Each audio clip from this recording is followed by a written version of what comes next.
Alright, Human Fall Flat on the whole was an excellent game. This was another of many games that I'd heard a lot about before buying it.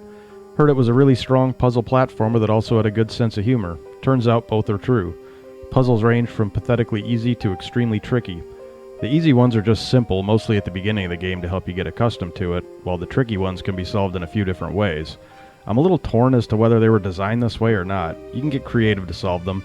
My swinging back and forth tactic worked much better than I thought it would, but I do get the impression that most, even possibly all of the puzzles were designed to be solved in a very specific way. In most of the levels, it was pretty clear which path you needed to take to solve them. There were plenty of autosave points, so if you fell off the edge, you wouldn't have to start the level over again. You'd only have to mostly restart the puzzle.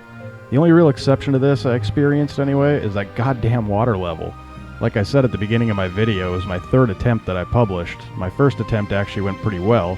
Figuring out the rowboat wasn't a lot of fun, but I eventually got it. Probably took me over 10 minutes to get to the first new section in it. I actually made it pretty far after that. I guess I was about a half an hour or so into the level before I ended up drowning due to a simple mistake that I made several other times while playing the game.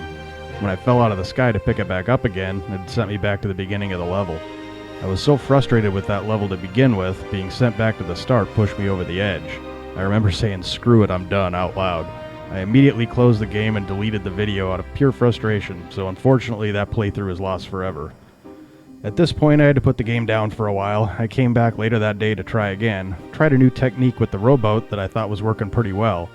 Made it pretty far into the level with it before drowning again. It was a much shorter playthrough that time, but again the game sent me all the way back to the beginning of the level, this time with no boat. So I had no choice but to quit the game and reload the level. My frustration was building again, so I put the game down for about another 2 hours.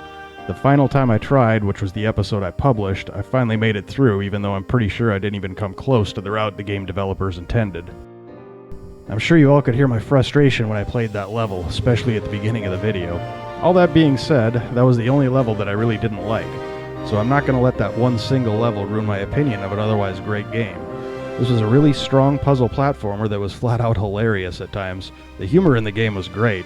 Falling into each new level and splatting on the ground to start showed the game designers were just having a lot of fun with it. Made me chuckle every time. Controls are pretty awkward, but it's clear that they were designed that way. They were meant to be frustrating, but in an oddly fun way, and not so much that they broke the game. And the way the character moved around kept the humor element so high that I was never really thinking about the awkward controls. So my final thoughts on you know what, it was great. It was a fun, awkward, and pretty unique puzzle platformer. This game was just a good time, plain and simple. If you like puzzle platformers, I'd call this game a must-have. Go out and buy it. You'll have a lot of fun. Anyway, thanks for watching my playthrough on this one. If you're enjoying my content, please subscribe to my channel. I have a lot coming up in the near future. This is The Alchemist signing off from Human Fall Flat.